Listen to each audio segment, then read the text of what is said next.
하나님의 말씀은 열왕기하 18장 1절에서 12절까지의 말씀입니다. 열왕기하 18장 1절에서 12절입니다.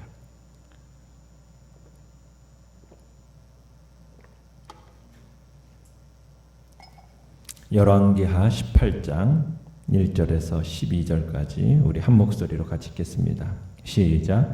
이스라엘 왕 엘라의 아들 호세아 제3년에 유다 왕 아하스의 아들 히스기야가 왕이 되니 그가 왕이 될 때에 나이가 25세라. 예루살렘에서 29년간 다스리니라. 그의 어머니 이름은 아비요 스가리아의 딸이더라. 히스기야가 그의 조상 다윗의 모든 행위와 같이 여호와께서 보시기에 정직하게 행하여 그가 여러 산당들을 제거하며 주상을 깨뜨리며 아세라 목상을 찍으며 모세가 만들었던 묵뱀을 이스라엘 자손이 이때까지 향하여 분향함으로 그것을 부수고 느후스단이라 일컬었더라. 히스기야가 이스라엘 하나님 여호와를 의지하였는데 그의 전후 유다 여러 왕 중에 그러한 자가 없었으니 곧 그가 여호와께 연합하여 그에게서 떠나지 아니하고 여호와께서 모세에게 명령하신 계명을 지켰더라. 여호와께서 그와 함께 하심에 그가 어디로 가든지 형통하였더라. 저가 아수르 왕을 배반하고 섬기지 아니하였고 그가 블레셋 사람들을 쳐서 가사와 그 사방에 이르고 망대에서부터 견고한 성까지 이르렀더라. 히스기야 왕 제4년 곧 이스라엘의 왕 엘라의 아들 호세아 제7년에 아수르의 왕 살마네셀이 사마리아로 올라와서 에워쌌더라. 3년 후에 그 성읍이 함락되니 곧 히스기야 왕의 제6년이요 이스라엘 왕 호세아의 제9년에 사마리아가 함락되매 아수르 왕이 이스라엘을 사로잡아 아수르에 이르러 고산 강가에 있는 할라와 하볼과 메대 사람의 여러 성읍에 두었으니 이는 그들이 하나님 여호와의 말씀을 듣지 아니하고 그의 언약과 여호와의 종 모세가 명령한 모든 것을 따르지 아니하였음이더라. 아멘. 오늘 말씀의 제목은 하나님과 연합한 왕이라는 제목으로 말씀을 나눕니다. 북왕국 이스라엘 왕 호세아 제3년에 히스기야가 아버지 아하스의 대를 이어서 유다의 왕이 되었습니다. 아하스와 히스기야는 부자지간이면서도 전혀 다른 삶을 살았습니다. 아하스는 유다의 왕들 가운데서 둘째가라면 서러워할 만큼 악한 삶을 살았던 왕이었어요. 이에 반해서 히스기야는 유다의 왕들 가운데 요시야와 더불어서 가장 선하게 산 왕 가운데 하나입니다. 부자지간이면서도 어떻게 이 둘은 이렇게 전혀 다른 삶을 살 수 있었을까? 이것은 히스기야에게 하나님의 은총이 임하였기 때문이라고 생각할 수밖에 없습니다. 신앙이라는 것은 어떻게 보면 혈통적으로나 육정으로 되는 게 아니지 않습니까? 철저히 하나님과의 개인적인 관계에서 비롯되는 것이니까 그게 바로 신앙이기 때문에 부모의 신앙이 자녀에게 아무런 영향도 미치지 않는다 그런 얘기를 하는 것은 아니지만 물론 부모의 신앙이 좋으면 자녀의 신앙이 좋을 가능성이 높고 부모의 신앙이 좋지 않으면 자녀의 신앙도 좋지 않을 수 있죠.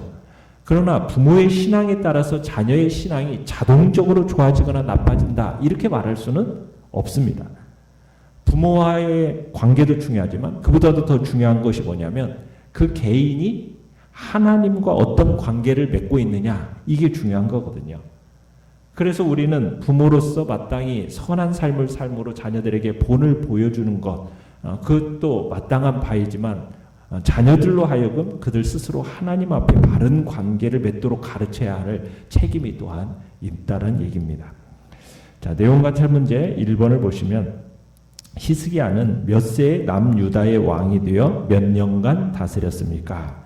자, 히스기야가 왕이 될 때 나이가 몇 살이었습니까? 25세였고 몇 년 동안 통치했습니까? 29년간 통치했습니다.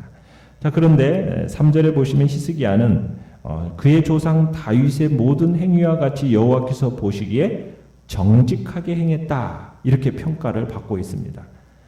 참 이런 평가를 받는 사람은 히스기야가 처음입니다. 유다의 어떤 왕 중에도 여호와를 경외하고 계명을 준수함으로써 여호와께서 그와 함께 하셔서 어디로 가든지 형통했다. 이렇게 평가한 왕은 다윗 이래 참 최대의 찬사를 받는 왕이 바로 히스기야라는 얘기입니다. 자, 히스기야가 뭘 했기에 열왕기 기자는 그를 이처럼 극찬했을까요? 내용 관찰 문제 2번을 보시면 히스기야가 다윗의 모든 행위와 같이 여호와 보시기에 정직히 행한 일들은 무엇이며 그 결과는 어떠했습니까?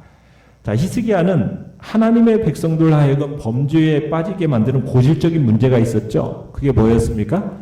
산당의 문제였어요. 그 산당을 어떻게 했습니까? 헐어버렸어요. 제거했습니다.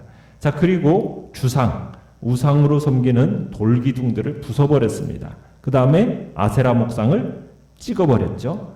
그 다음에 모세가 만들었던 놋뱀, 이 구리뱀을 이때까지 이스라엘 백성들이 그곳에 분향하고 있었어요. 그래서 히스기야가 어떻게 했습니까? 그것을 부숴버렸습니다. 뭐라는 의미로? 느후스단이라는 게 무슨 뜻입니까?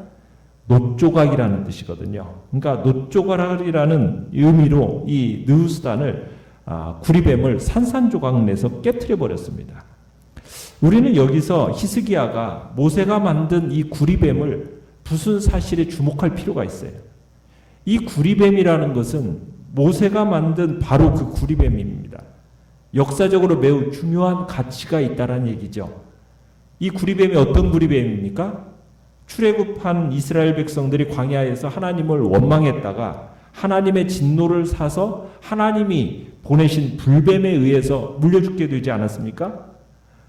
그때 이스라엘 사람들을 살리기 위해서 하나님이 모세로 하여금 뭘 만들게 하셨어요? 구리뱀을 만들어서 장대에 높이 들어서 그 구리뱀을 본 자마다 살아날 거라고 말씀하셨고 정말 그 구리뱀을 본 사람들은 다 살아났어요. 그러니까 하나님의 계시에 따라 만들어진 구리뱀입니다. 그러니까 이 구리뱀이라는 것은 어떻게 보면 이스라엘 백성들로 하여금 자신들의 잘못과 하나님의 은혜를 기억할 수 있는 정말 중요한 유물이었다는 얘기입니다. 그런데 이렇게 오래되고 히스기야 시대까지 유지했다는 걸 보면 그만큼 값어치 있는 유물이란 얘기죠. 근데 그 유물을 산산조각 내버렸어요. 왜 산산조각 냈겠습니까? 이 구리뱀을 볼 때마다 하나님을 기념하고 감사해야 할 이스라엘 백성들이요. 세월이 지나면서 어느새 하나님이 아닌 이 구리뱀 자체를 기념하고 그 앞에서 분향하고 있었기 때문입니다. 이스라엘 백성들이 이 구리뱀을 단순한 기념물로 여기지 않았다는 얘기예요. 그 구리뱀에 무슨 특별한 능력이 있는 것처럼 생각하고 그 구리뱀 앞에 분향하고 숭배했다는 얘기입니다. 하나님이 죄인들에게 베푸신 그 치유의 은혜를 기념하는 도구가 뭐가 되어버린 겁니까? 우상이 되어버린 거예요. 그래서 유다 백성 히스기야는 유다 백성들의 그 바른 신앙을 위해서 이 역사적이고 유서 깊은 이 유물을 어떻게 해버렸습니까? 과감하게 제거해버렸습니다. 그 어떤 종교적인 유물이라도 오직 하나님을 경배하고 그분께 영광 돌리는 일에 걸림돌이 된다면 없애야 한다라는 것이 히스기야의 생각이었기 때문입니다. 우리는 유다에서 이렇게 바른 여호와의 신앙을 회복시키고 말겠다라는 어떤 히스기야의 단호한 의지를 확인할 수가 있는 대목이라고 할 수 있겠습니다. 자, 그러면서 5절에 보시면 히스기야는 여호와를 신뢰하는 일에 있어서도 전에도 후에도 그와 같은 왕이 없었다라는 평가를 받고 있습니다. 그러니까 히스기야는 하나님을 의지하는 데 있어서 즉 믿음에 있어서 전무후무한 자라는 평가를 받고 있는 거죠. 그러면서 6절에 보시면은 히스기야가 여호와께 연합하여 그에게서 떠나지 아니하고 여호와께서 모세에게 명령하신 계명을 지켰더라 이렇게 얘기하고 있습니다. 여기서 여호와께 연합했다라는 이 말은 애정과 충성을 가지고 여호와를 좇았다라는 그런 의미로 히스기야의 신앙과 경건을 잘 나타내주고 있는 말입니다. 자, 히스기야는 이러한 자신의 신앙을 여호와의 계명을 지킴으로 입증해내는 겁니다. 그러니까 히스기야가 전심으로 여호와를 사랑하고 섬기는 그 모습을 계명을 순종함으로써 보여준 거죠. 자, 그렇게 하나님을 사랑하고 섬기니까 7절에 보시면은 하나님이 어떻게 하셨습니까? 그와 함께 하심에 그가 어디로 가든지 형통하였다. 이렇게 얘기를 하고 있죠. 그러니까 진정한 임마누엘의 축복을 누리게 되었던 겁니다. 하나님이 함께 하시니까 히스기야가 늘 성공하는 삶을 살았다라는 겁니다. 참 어떻게 보면은 다윗 왕조의 왕들 중에서 다윗을 제외하고 유일하게 하나님이 함께 하셨고 또 성공을 누린 자로 기록된 왕, 그 사람이 바로 히스기야라는 얘기입니다. 거기에다가 8절에 보면 블레셋 사람들을 쳐서 정복했습니다. 블레셋을 정복한 유일한 또 왕이기도 합니다. 자, 열왕기 기자는 이런 차원에서 히스기야를 제2의 다윗 이렇게 평가를 내리고 있는 것입니다. 자, 그런데다가 7절에 보시면 히스기야가 아버지 아하스가 충실하게 군주로 섬기며 조공을 바쳐왔던 아수르 왕에게 어떻게 했습니까? 배반합니다. 반기를 들었어요. 더 이상 조공을 보내지 않은 겁니다. 아수르 왕을 배척한 거예요. 이러한 히스기야의 태도는요, 정말 대단한 모험이 아닐 수가 없습니다. 왜냐하면 당시 아수르라는 나라는 근동 지역에서 초강대국으로 부상하고 있었거든요. 그러니까 아수르를 배반한다라는 것은 멸망을 자초할 수 있는 일이라는 얘기입니다. 히스기야가 아수르의 반기를 들은 일이 얼마나 정치적으로 큰 모험이고 도박이었는지 그 다음 이야기에서 보여주고 있는 거예요. 9절에서 12절까지 어떤 얘기를 들려주고 있습니까? 북왕국의 멸망의 소식을 다시 이곳에 기록하고 있습니다. 열왕기 17장 1절에서 6절에서 들려줬던 그 이야기를 다시 기록하면서 뭘 보여주고 싶은 거냐면 하나님을 경외하는 자와 하나님을 경외하지 않는 자의 대조적인 운명을 보여주기 위해서 지금 이 내용을 다시 한번 여기에 기록해주고 있는 거죠. 자, 연과 묵상 문제 3번을 보시면 북이스라엘은 왜 아수르 왕 살마네셀에게 멸망당했습니까? 북이스라엘이 멸망한 표면적인 이유는 북이스라엘 왕 호세아가 아수르 왕을 배반하고 애굽 왕 소와 손을 잡으려고 했기 때문이었다라고 봤었죠. 그러나 북이스라엘의 멸망의 궁극적인 이유는 뭡니까? 12절에 얘기하는 것처럼 여호와의 말씀을 듣지 아니하고 그의 언약과 여호와의 종 모세가 명령한 모든 것을 따르지 않았기 때문이다. 이스라엘이 망한 것은 어떤 정치적인 이유가 아니라 종교적인 이유 때문이었다라고 분명하게 선언하고 있는 겁니다.